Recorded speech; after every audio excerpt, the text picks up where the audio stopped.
Hi, and welcome to the latest Trending Tech podcast.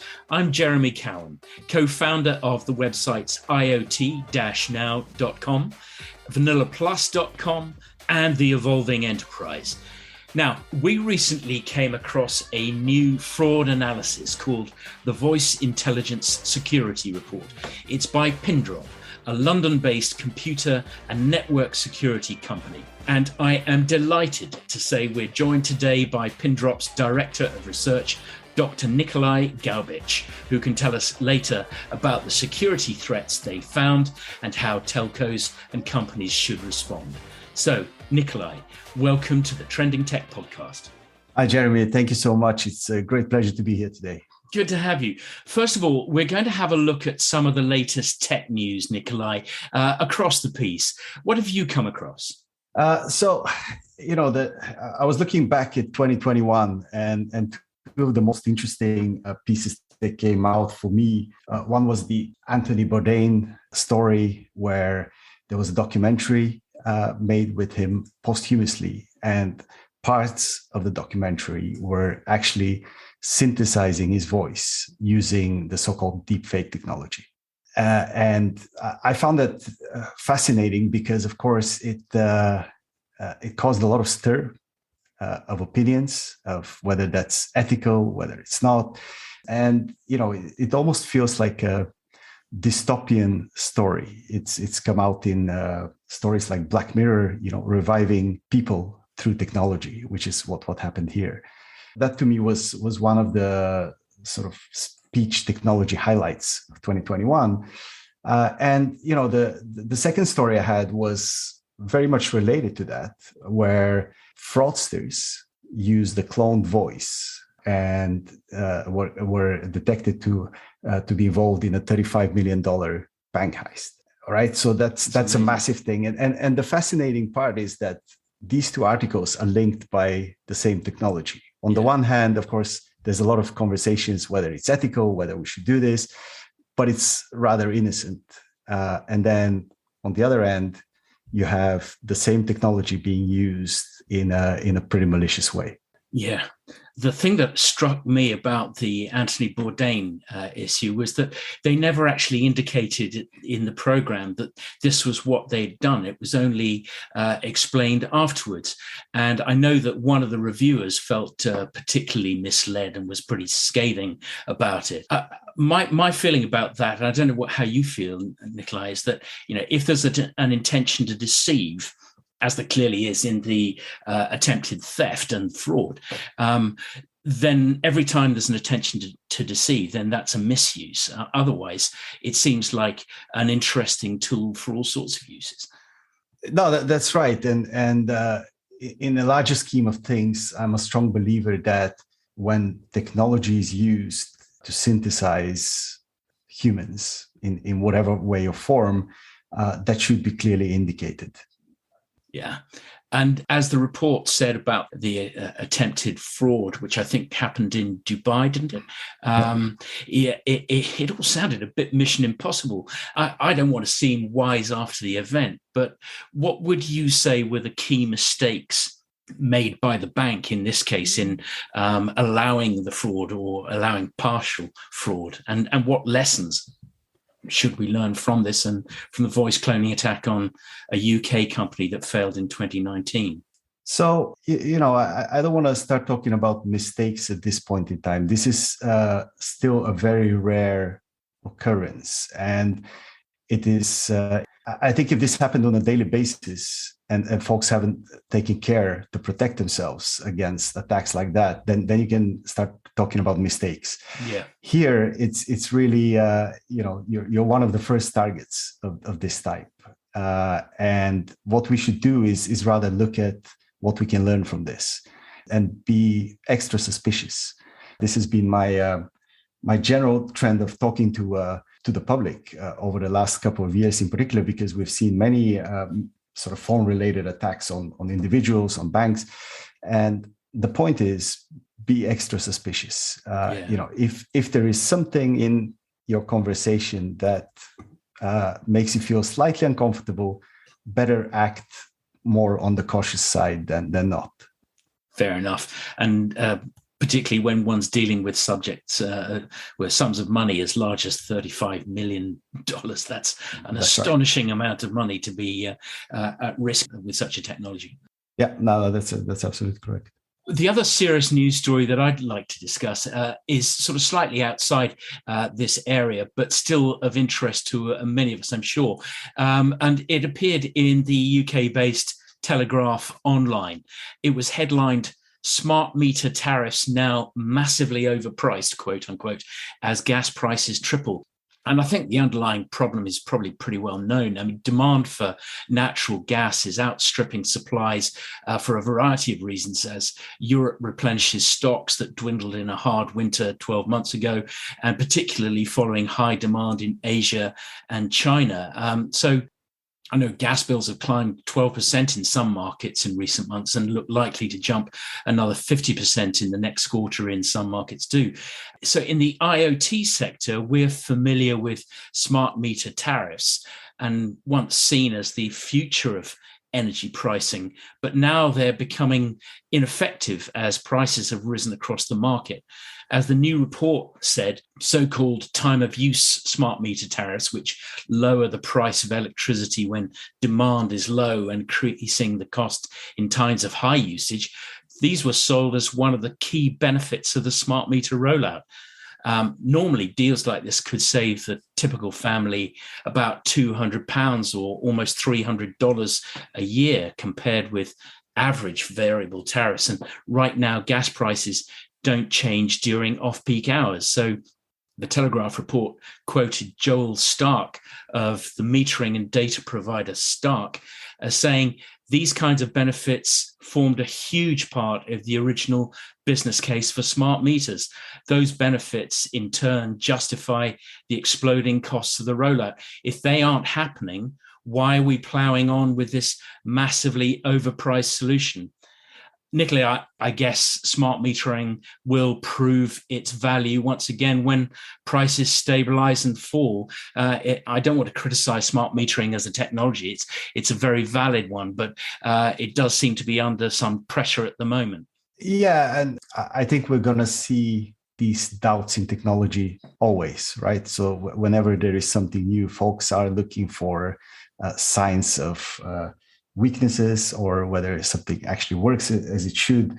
And it's difficult for anything, whether it's human or non-human, to cope with big glitches in the system, right? And the gas prices are another big glitch. So I'm not sure it's necessarily a fair judgment at this point in time. Yeah, it's too soon to call a judgment. I think you're right. Yeah. Well, perhaps it's time to look at our main story for this podcast, which is the Voice Intelligence Security Report. Nikolay, COVID-19 has hurt businesses in many ways, but remote working has impacted companies during the pandemic, sometimes for the better and sometimes for worse. But have our newly distributed workforces just created new opportunities for communications fraud? So yeah, that's definitely one line of thinking amongst the public in general, and it is indeed interesting, how companies had to cope with this to make sure that they can continue ensure security that they otherwise have on site. However, from my perspective, one of the things that was very interesting with this pandemic was that voice and telephony actually for a long time became our only means of communicating with people. Face-to-face interactions disappeared for quite some time. And what that led to was that contact centers, call centers were swamped with calls. There were, in some cases, I believe up to 800% increase in incoming calls. Wow. And what then happened, interestingly, is that many fraudsters were deterred from calling call centers because waiting times got longer. And if you're a fraudster who are in the hope to, socially engineer your way through to a bank account, having to wait for an hour to maybe succeed starts to reduce their return on investment pretty significantly. Yeah. And at the same time, of course, during this pandemic, there were many other money streams that opened up for fraudsters to attack. So it was very interesting from our point of view at Pindrop, is that the fraud rates actually went down. However, having said that, the fraudsters that did continue were much more prepared. And so there were much more sort of high level, high worth attacks happening. Wow. I hadn't appreciated that. I thought that deepfakes are just image and video related, but from reading your recent report, there's also voice synthesis, making a machine sound like somebody, and voice conversion, making a human talker sound like someone else. Can you explain a bit about what deepfakes are in the round and the risks that fraudsters can exploit with these capabilities, please? Sure. Maybe I'll take a couple of steps back for the benefit of our listeners. So, before it was called a fake, the sort of curiosity and science of converting voices and synthesizing voices has been around for decades in many aspects. And as you clearly explained it, there are sort of two strands of this. One is to synthesize voice, so make a machine sound like somebody else, or the other one is to change somebody's voice to sound like somebody else. And the implications of the two are somewhat different.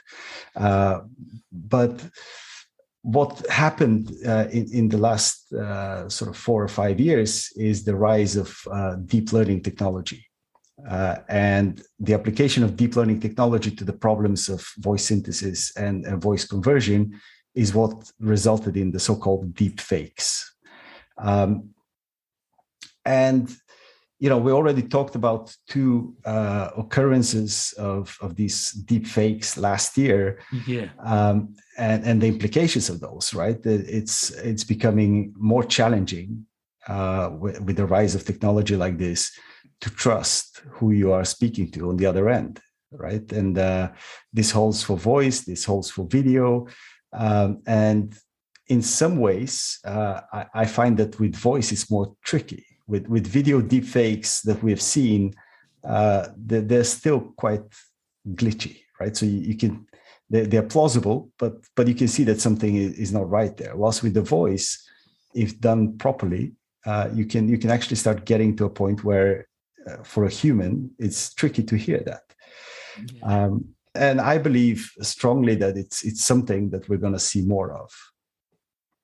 I'm now worried about how you can trust that I am really who I say I am on this call, but we'll have to move past that.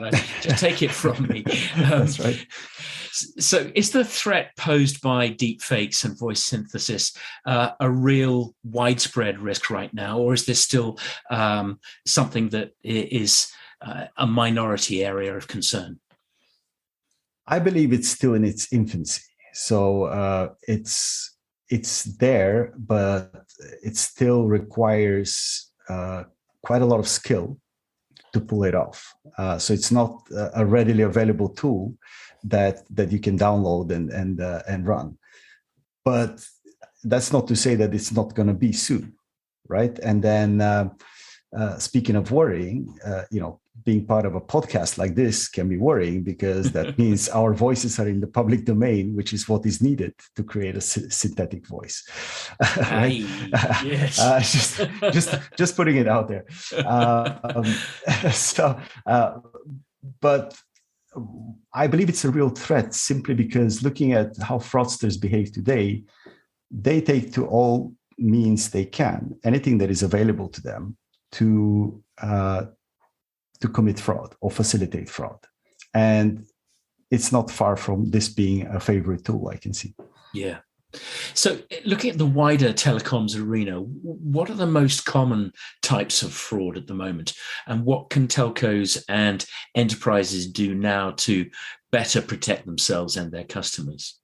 So the deepfake world is rather advanced compared to what happens in the fraud world today.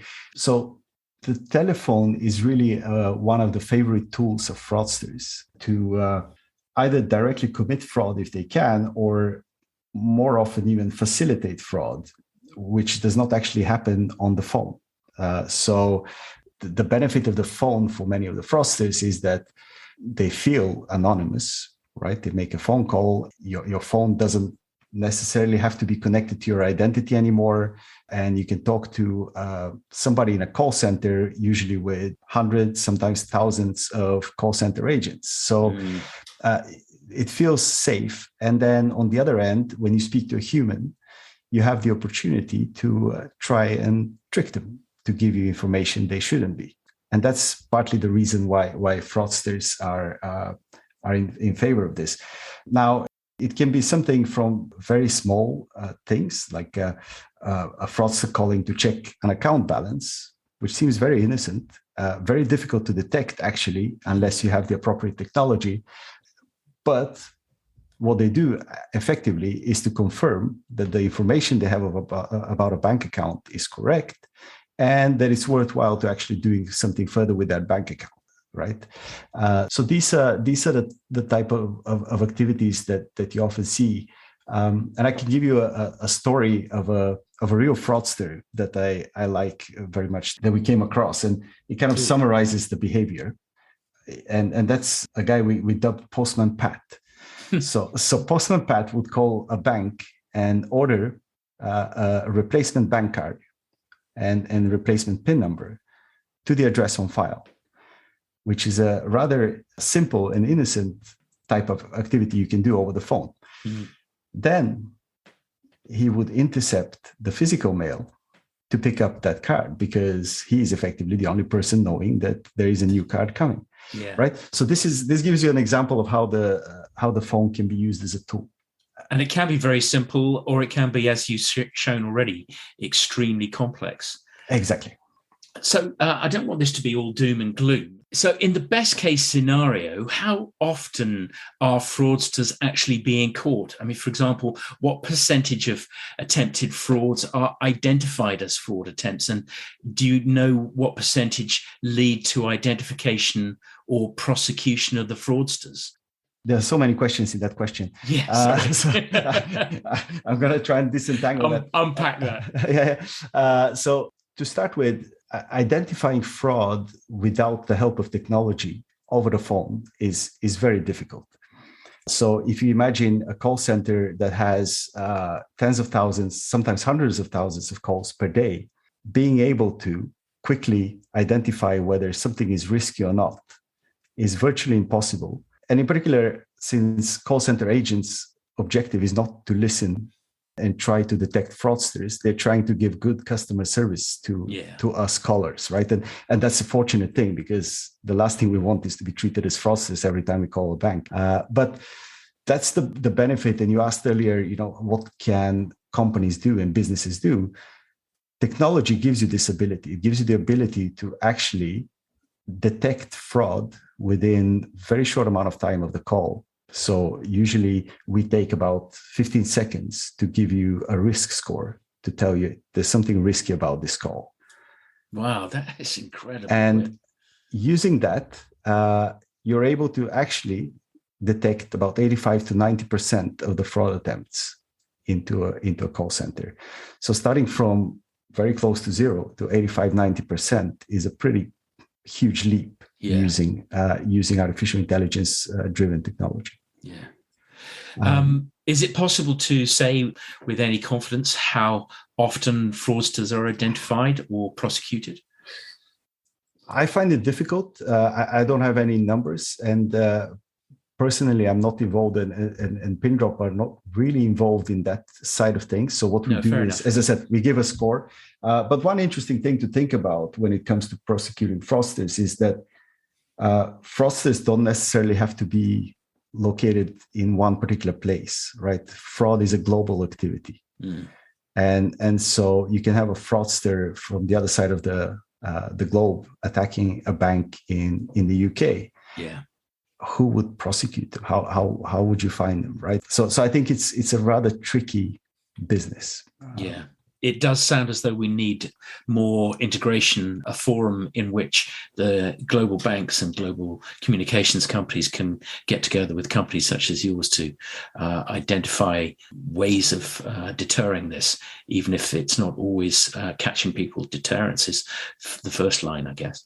Absolutely. Yeah, I'm a big proponent on collaboration, because fraudsters collaborate, right? Yeah. Fraudsters share information on a global level, and so should we who try to arrest them. That's a scary prospect. Well, this has been really an eye-opener for me, because I know so little about fraud and so little about how it's been developing in recent years. So thank you very much for sharing that. We've just got time before we close, Nikolay, for What the Tech, which is our chance to talk about some of the things that amused or amazed us. And I loved your story about Anthony Bourdain's video. The thing that I really liked was the story from Reuters shown on CNN and a number of other platforms, highlighted as Google Maps helped Italian police capture mafia fugitive in Spain. And apparently, Italian police have now caught a top mafia fugitive who's been on the run for no less than 20 years. And they did it thanks to Google Maps. Gioacchino Gamino, I don't know if I've pronounced his name correctly, but I don't suppose he's going to come after me for that. A 61-year-old Sicilian mafiosi.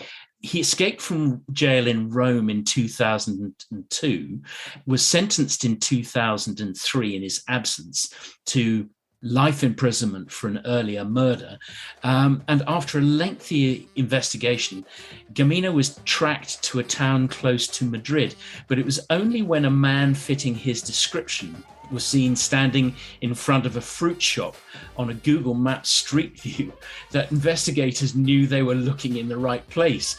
So Gamino is now in custody in Spain, and the authorities hope to bring him back to Italy by the end of February. So a quick tip of the hat to Google for their role in this. And I say also a quick chapeau from me to Reuters, who ended their report by saying they had been unable to locate a representative of Gamino to comment. That made me smile. Yeah.